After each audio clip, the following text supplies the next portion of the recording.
சிவகங்கை மாவட்டத்தில் சுற்றுப்பயணம் மேற்கொண்டுள்ள முதலமைச்சர் மு க ஸ்டாலின் சட்டக்கல்லூரி, வேளாண் கல்லூரி, மினி டைடல் பூங்கா என 2560 கோடி ரூபாய் மதிப்பிலான திட்டங்களை இன்று தொடங்கி வைக்கிறார்.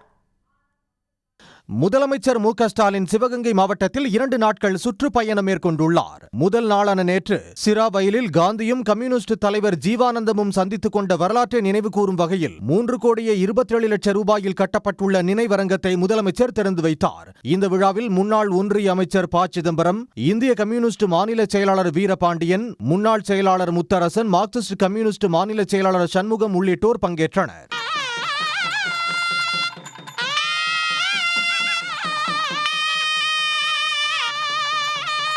பின்னர் குன்றக்குடி அடிகளாரின் 100ஆண்டு விழாவை ஒட்டி ஊராட்சியில் நடைபெற்ற அரசு விழாவில் முதலமைச்சர் பங்கேற்றார். குன்றக்குடி அடிகளாரின் உருவச்சிலைக்கு முதலமைச்சர் மாலை அணிவித்து மரியாதை செலுத்தினார். அப்போது குன்றக்குடி பொன்னம்பல அடிகளார் முதலமைச்சருக்கு வெள்ளி செங்கோலை பரிசளித்தார்.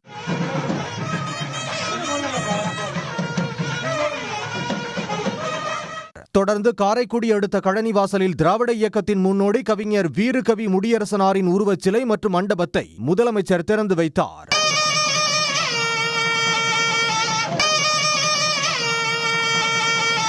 சிவகங்கை மாவட்டத்தில் இன்று நடைபெறும் அரசு நிகழ்ச்சியில் பங்கேற்கும் முதலமைச்சர் கழனிவாசலில் 100 கோடி ரூபாயில் கட்டப்பட்டுள்ள சட்டக்கல்லூரி, 32 கோடி ரூபாயில் கட்டப்பட்டுள்ள மினி டைடல் பூங்கா, கானாடு காத்தானில் 62 கோடியில் அமைக்கப்பட்டுள்ள செட்டிநாடு வேளாண் கல்லூரி ஆகியவற்றை திறந்து வைக்கிறார்.